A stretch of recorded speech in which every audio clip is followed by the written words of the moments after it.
Anies bikin malu. Kemlu turun tangan selamatkan muka Indonesia. Apa yang dilakukan oleh Anies Baswedan di Jakarta benar-benar tak masuk akal. Bayangkan, Pemprov mengirim surat resmi kepada Duta Besar Negara Perwakilan yang ada di Jakarta untuk dimintai donasi. Ini jelas sebuah upaya merendahkan kepemimpinan Jokowi. Upaya membangun citra buruk terkait pemerintahan pusat atau Indonesia di mata negara sahabat. Bayangkan, untuk urusan gayung dan ember pun masuk dalam surat permohonan donasi. Pertama, ini adalah gaya diplomasi FPI yang mengirim surat kepada pengusaha untuk dimintai sumbangan. Persis. Entah apakah staf Anies ini memang orang-orang FPI, sehingga kebijakannya persis sama. Ataukah mungkin hanya kebetulan saja? Keduanya tidak ada alasan mendesak yang mengharuskan Pemprov mencari sumbangan atau donasi. Lalu terakhir, dengan APBD 84 triliun tahun ini, sangat tidak logis kalau untuk urusan gayung dan ember harus minta donasi. Bahkan gara-gara ini, Kementerian Luar Negeri sampai harus turun tangan untuk meminta klarifikasi. Karena jelas ini memalukan, mencoreng nama Indonesia di mata negara sahabat. Ini ibarat ada salah seorang keluarga kita menyebar selembar permohonan donasi, padahal posisi kita adalah orang kaya dan orang mampu. Setelah ditanyakan kepada Pemprov DKI, akhirnya surat permohonan donasi itu pun dicabut tanpa alasan. Intinya sudah tidak berlaku lagi dan tidak bisa dilanjutkan sekalipun ada yang mau donasi. Pemerintahan itu berbeda dengan ormas. Dampak politik dan hubungan internasional dengan sebuah negara sahabat bisa kurang baik kalau ada kasus permohonan donasi seperti ini. Karena di negara manapun rasanya tidak ada satupun kota yang meminta-minta donasi kepada kedutaan besar negara sahabat. Kalaupun suatu negara kesusahan keuangan, maka solusinya adalah hutang secara resmi. Ini Anies malah minta donasi. Untungnya surat ini cepat menyebar dan menjadi bahan perbincangan. Karena bayangkan ini tidak viral, hanya segelintir saja orang yang tahu, mau ditaruh mana muka pemerintahan Indonesia. Tapi meskipun begitu, tetap saja muka Indonesia sudah dicoreng oleh Anies. Saya berpikir bahwa yang dilakukan Anies ini adalah kesalahan dan harus ada teguran secara jelas. Agar ke depan jangan sampai terus memainkan isu-isu untuk menyerang Jokowi. Karena kalau masyarakat tidak puas dengan Jokowi, Anies punya kans untuk memainkan ekstabilitasnya. Meski di sisi lain, nampaknya Anies salah perhitungan. Mungkin dia merasa bisa meniru langkah Jokowi yang berseberangan dengan SBY pada tahun 2013 lalu. Memanfaatkan momentum kekecewaan masyarakat dan ujung kekuasaan. Cuma yang Anies tidak pahami adalah SBY dan Jokowi dua orang yang berbeda. Secara survei terbaru, lebih banyak orang yang puas terhadap pemerintahan Jokowi.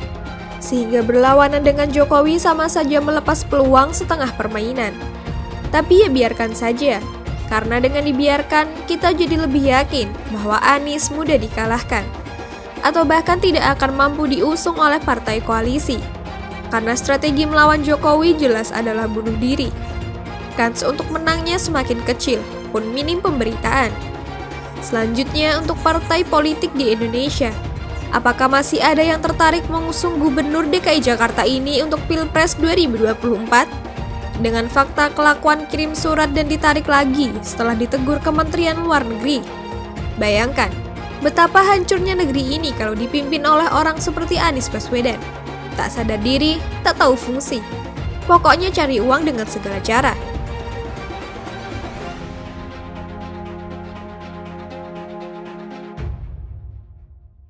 Daripada Wagub Riza bela Anies, lebih baik minta anggaran Formula E. Blundernya Wakil Gubernur DKI Jakarta, Rizal Patria, pembela Anies. Apa dirinya lupa atau melupakan? Seharusnya warga Jakarta lah yang diperjuangkan. Membahas atau membicarakan Anies, Gubernur DKI Jakarta, jelas unfaedah. Sebab keberadaannya di Jakarta selama ini sejak hari pertama sudah unfaedah. Terbukti mayoritas warga Jakarta tidak merasa ada gunanya dan juga keberadaannya. Entahlah untuk para pemujanya, Tetapi jelas bagi Anies, menjadi Gubernur DKI Jakarta adalah sebuah anugerah terindah. Buktinya berani bermimpi naik kelas menjadi RI 1, padahal menjadi gubernur saja parah sekali kerjanya. Di saat pandemi semakin serius, justru lonjakan kasus di Jakarta tampil unggul dari provinsi lainnya. Ini ironis, sebab sebagai pusat pemerintahan, harusnya Jakarta menjadi contoh baik penanganan kasus COVID-19. Tetapi selama ini lonjakan kasus di Jakarta tidak bergeming dari angka horor. Parahnya lagi, Anies dengan keacuhannya kembali tanpa persiapan mengatasi lonjakan kasus di DKI Jakarta. Letih jiwa dan raga bukanlah sebuah kebetulan ketika Anies ketahuan meminta donasi untuk penanganan pandemi di Jakarta. Terlihat pada postingan akun media sosial Pemprov DKI. Surat tersebut ditandatangani oleh Kepala Biro Kerja Sama Pemprov DKI Jakarta, Andika Pratama, pada 28 Juni 2021. Parahnya, surat berlogo Pemprov DKI Jakarta dengan bahasa Inggris ditujukan ke seluruh kedutaan besar di Jakarta. Padahal konon katanya, Anies menambah tempat isolasi terkendali. Dari sebelumnya hanya 3 lokasi menjadi 29 lokasi. Perubahannya ini bahkan tertuang pada Keputusan Gubernur Nomor 675 Tahun 2021 tentang perubahan atas Kepgub Nomor 979 Tahun 2020 tentang lokasi terkendali milik Pemprov DKI dalam penanganan kasus COVID-19. Ditandatanganinya sendiri pada 31 Mei 2021. Ini pun sebelumnya karena desakan dari Kapolri Jenderal Polistio Sigit Prabowo yang meminta pemerintah Pemprov DKI Jakarta untuk segera merealisasikan tempat isolasi mandiri, mengingat lonjakan kasus yang horor. Kesimpulannya, apalagi kalau bukan Anies tidak peka melihat kondisi warganya. Bahkan jujur bisa dikatakan tidak peduli, sebab untuk mengadakan tambahan tempat isolasi mandiri saja harus didesak. Parahnya, ternyata Anies belum melengkapi fasilitas mandiri tersebut. Memalukan sekali. Ternyata pengadaannya dengan meminta donasi dari kedutaan besar. Pertanyaannya, sejak tanggal 31 Mei 2021, kemarin ngapain aja? Hingga aib terbongkar ngemis ke kedutaan asing lewat surat per 28 Juni 2021. Setali 3 uang, begitupun sudah terbongkar aib memalukan mental ngemis ini. Riza Patria, sang wakil ikut-ikutan jadi pengarang, mengatakan akan mengecek kebenaran surat tersebut. Bahkan mengatakan surat tersebut bukan hanya untuk kedutaan saja, tetapi untuk semua elemen. Lucu sekali, sekarang tidak hanya gubernur, tetapi wakil gubernur pun mencoba melawak. Tetapi maaf, ini bukanlah saat yang tepat untuk bermain-main dengan susunan kata yang diubah jadi kalimat. Lalu kalimat diubah menjadi silat lidah yang berkelit licin seperti belut. Apa iya Gubernur DKI Jakarta sesempit itu cara berpikirnya hingga merendahkan Indonesia untuk ngemis di negara orang? Kedutaan asing jelas simbol perwakilan negara. Ini namanya mempermalukan Indonesia. Bayangkan, untuk urusan sapu, ember, kipas, handuk, kursi lipat, dan perintilan lainnya harus diurusi oleh negara lain. Parahnya tindakan koplak ini disebut kolaborasi. Serupa tapi tak sama. Rizal mengatakan ini juga yang maksudnya untuk mengajak elemen masyarakat berkolaborasi di masa sulit.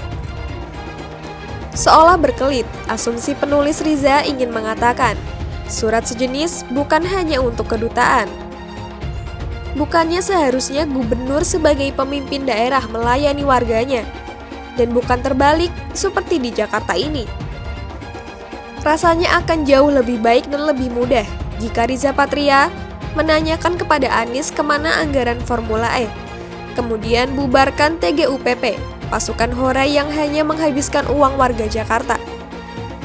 Menolak lupa juga siapa yang selama ini menghaburkan uang untuk trotoar, jalur sepeda, cat pelangi di genteng, berbagai momen aneh, termasuk salah satunya tugu peti mati yang menakuti COVID. Ketimbang memperhatikan kesejahteraan warga Jakarta, Bahkan urusan banjir saja tidak jelas kabarnya. Kecuali solusi aneh membangun rumah panggung.